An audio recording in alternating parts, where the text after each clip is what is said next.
6 das 8 confrarías da Ría de Arousa que traballan no libre marisqueo alertan da agonía do sector. Hai mes e medio que solicitaron unha reunión co conselleiro do Mar, pero aínda non tiveron resposta. Queren coñecer que medidas vai tomar a Xunta para frear esta caída da produtividade nos 3 bancos.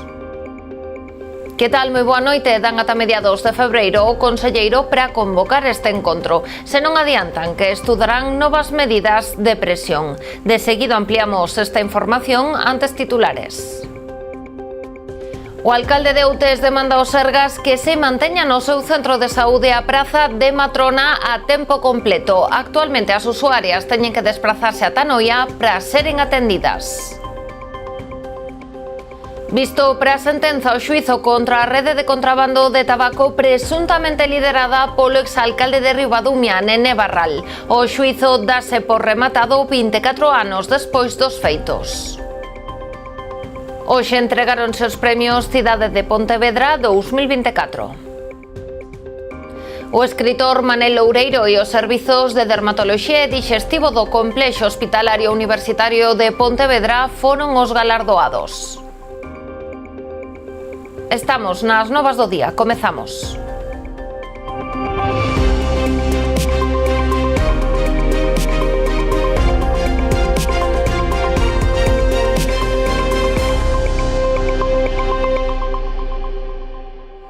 O libre marisqueo agoniza na Ría de Arousa e a denuncia que hoxe volveron facer de xeito unido os patróns de 6 das 8 confrarías arousas que traballan no libre marisqueo. Hai mes e medio que solicitaron unha reunión co conselleiro do Mar para coñecer as medidas que vai tomar a Xunta, pero a súa demanda aínda non tivo resposta.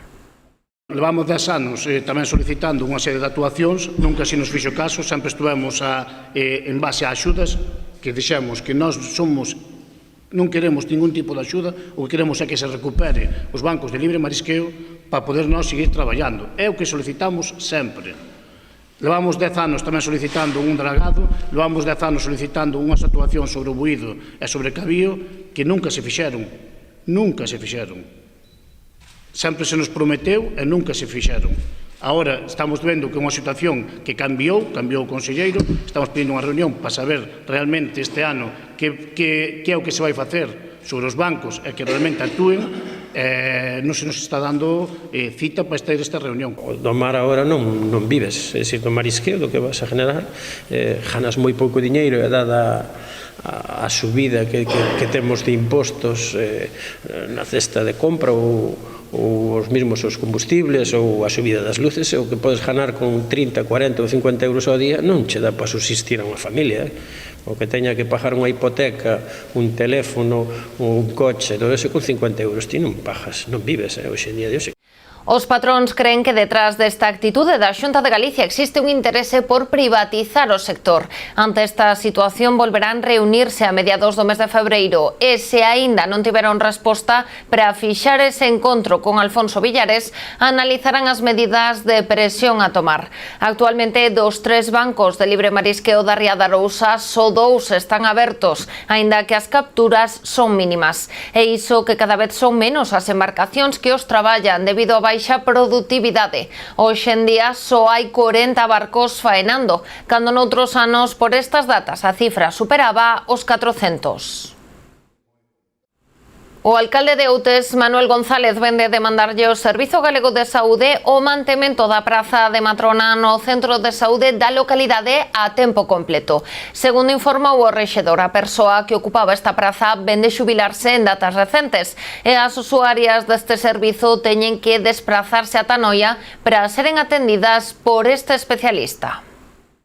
Hai unhas semanas xubilouse a matrona que viña prestando o servizo aquí no Centro de Saúde de Outes desde hai varios anos e, bueno, pois, polo momento as usuarias deste servizo están acudindo ao Centro de Saúde de Noia, non?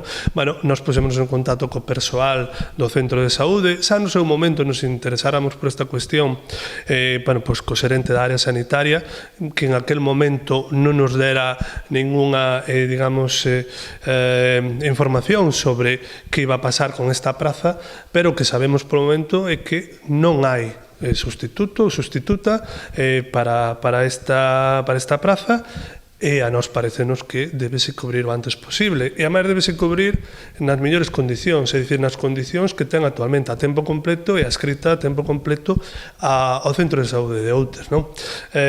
Bueno, posto que podería pasar e non nos gustaría de novo, sería unha mala noticia que se compartira con outros centros de saúde. Estamos falando de que Outes ten unha poboación de 6.000 habitantes, donde son moitas as mulleres que utilizan habitualmente o servizo da matrona, e creemos que ese servizo é fundamental e, por tanto, debese manter íntegramente no Centro de Saúde de Outes. Dende o goberno local din non dispoñer de información de se a praza vai ser coberta ou non, e no caso de selo, en que condicións.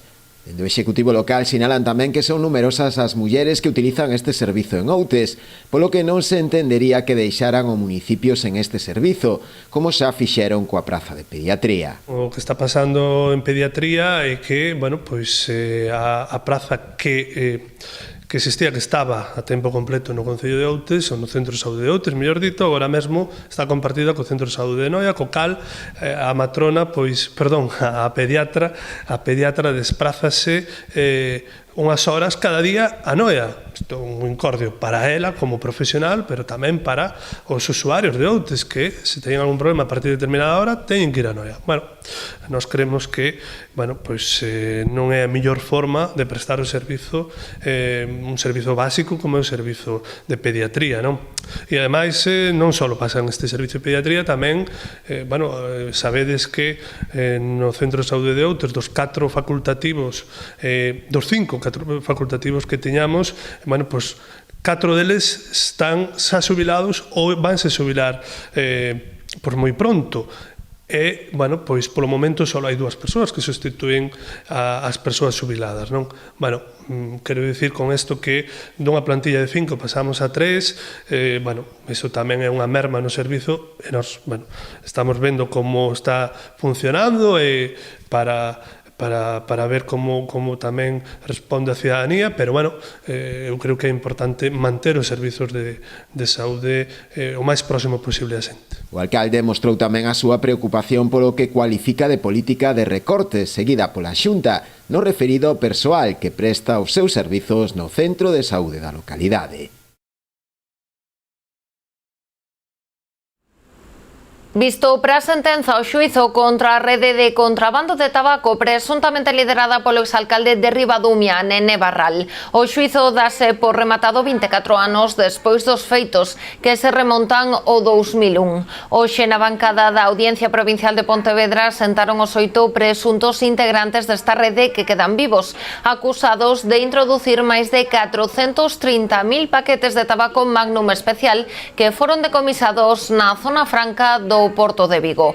Recordemos que o presunto líder, Nene Barral, faleceu a finais do 2023. Tamén finaron neste tempo outros 3 encausados. A Fiscalía mantén a súa petición de penas de prisión e multas millonarias. Iso si, hoxe o fiscal cualificou como anormal esta situación xudicial, xa que os 24 anos que leva o caso sen resolverse fai que a causa estea considerada o proceso xudicial máis antigo de España. Pola súa banda, os abogados dos acusados pediron a absolución para todos eles.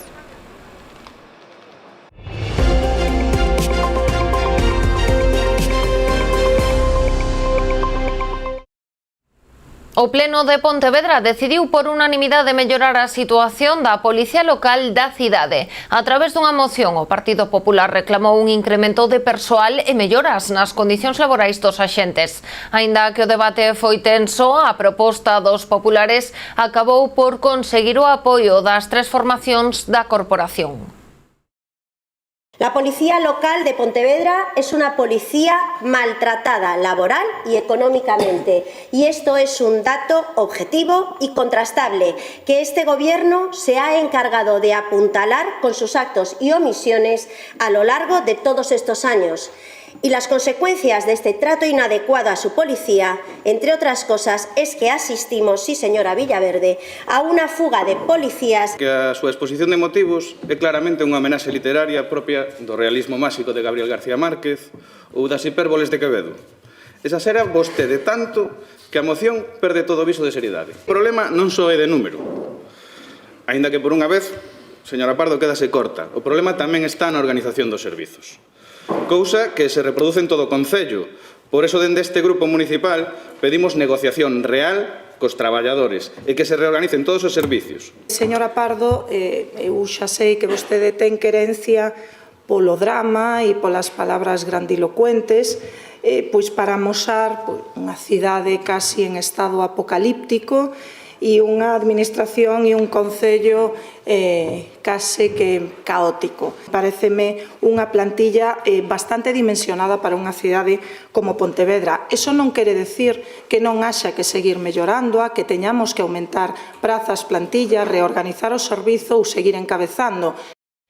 Durante a presentación da moción, Pardo puxo sobre a mesa varios datos. Sinalou que 18 axentes solicitaron o traslado a outros municipios debido, dixo, ás condicións laborais que ten o corpo en Pontevedra. Ademais, hai outros 10 agardando que se aprobe a súa mobilidade.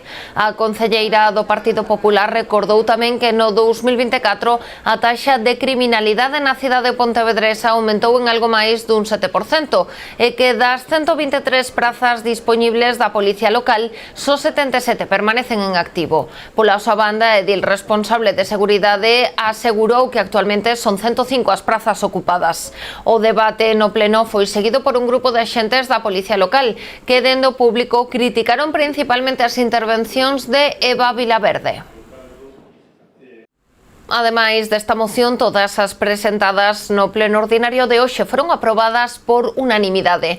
Outra das que conseguiu poñer de acordo a Partido Popular, BNG e PSOE foi a relativa á gratuidade da AP9 entre Pontevedra e Vigo. Non sen reproches, as tres formacións coincidiron na necesidade de instar ao Goberno de España a liberalizar este treito. ¿Y qué efectos podría tener esta liberalización? ¿Qué beneficios tendría, hablo en este caso, en nuestra ciudad? Bueno, pues en primer lugar aumenta la conectividad, facilita el tránsito entre las ciudades, incentiva los viajes por razones laborales, educativas, turísticas y comerciales, reduce las barreras económicas para aquellos que utilicen esta vía frecuentemente, es sin duda un impulso económico porque puede fomentar el comercio local y regional, ya que las empresas y personas tendrán menores costes en el transporte.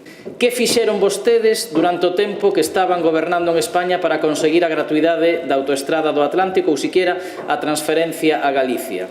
Nada. Pero que aínda encima teñen a desvergoña e teñen a pouca moralidade incluso de disparar contra Pedro Sánchez por unhas peaxes que se non fora polo Partido Popular e se non fora por José María Aznar, hoxe non habería peaxe na autoestrada do Atlántico, non entre Pontevedra e Vigo, non habería entre A Coruña e Tui, porque en 2023 tiña que estar rematada a peaxe da autoestrada do Atlántico. Entonces agora, pues resulta que despois de todos estes anos, pues descubre o señor Domínguez que pois ele está de acordo, vamos a ver, eu agardo, dixe no pleno de Diputación varias veces, porque andan con esas mocións aquí tamén, que ese ardor guerreiro de reivindicarlle ao Goberno do Estado, pois se manteña cando o Goberno do Estado se está vendo o PP.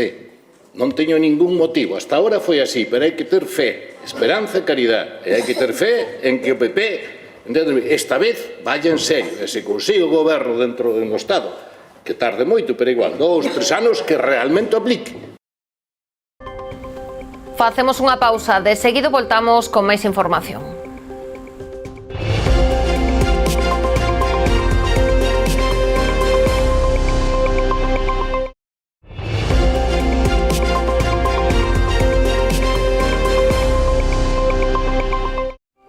E seguimos en Pontevedra. Despois da sesión ordinaria do mes de xaneiro, o Salón da Casa Consistorial Pontevedresa engalanouse para acoller a entrega dos premios Cidade de Pontevedra 2024.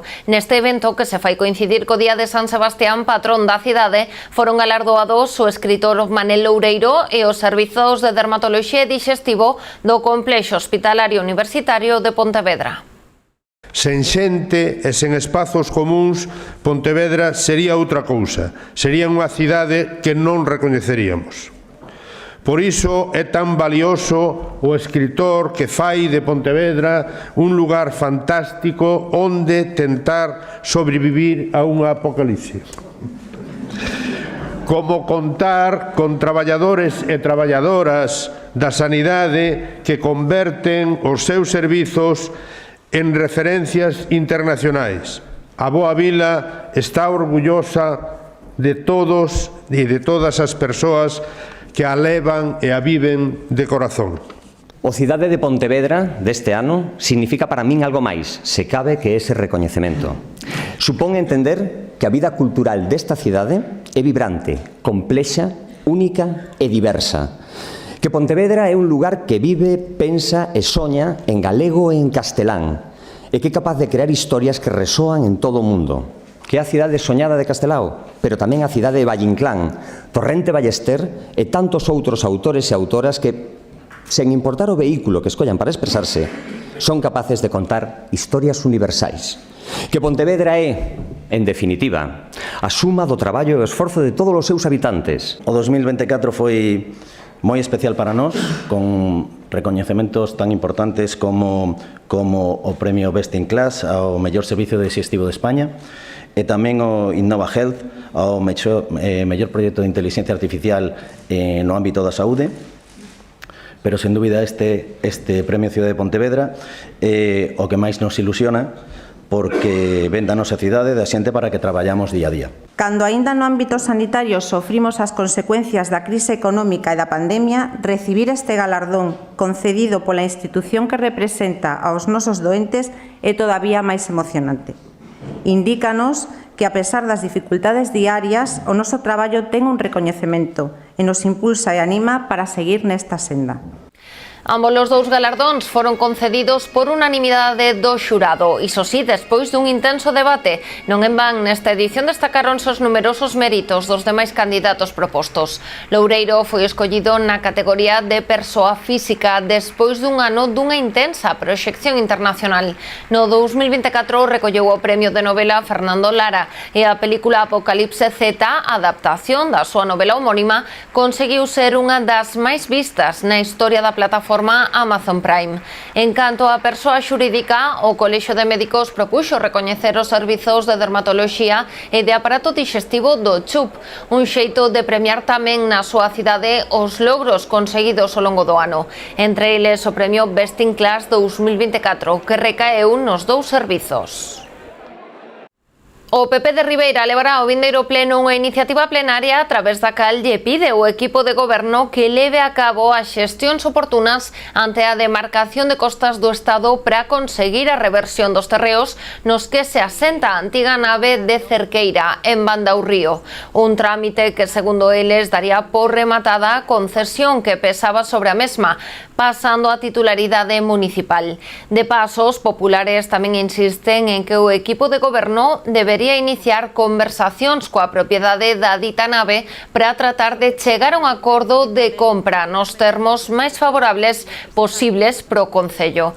Dende o PP tamén reclaman que se planifique de modo consensuado entre a Corporación Municipal e os veciños os posibles usos e actividades futuros aos que podería dedicarse este inmoble, pedíndolle ao Executivo local que se manteña informado dos mesmos ao principal grupo da oposición, como é o Partido Popular, e tamén a Asociación Social e Cultural de Banda ao Río.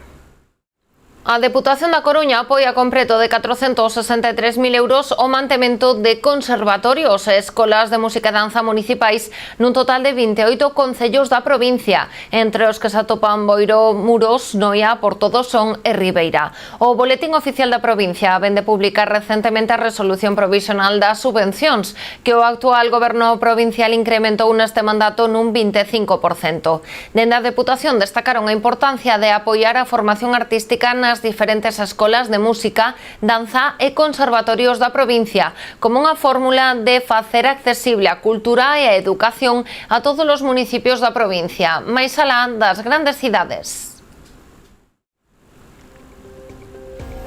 E ata aquí chegou o noso informativo de hoxe. As novas do día volven mañá con máis actualidade a partir das 9:30 da noite. Sexan felices.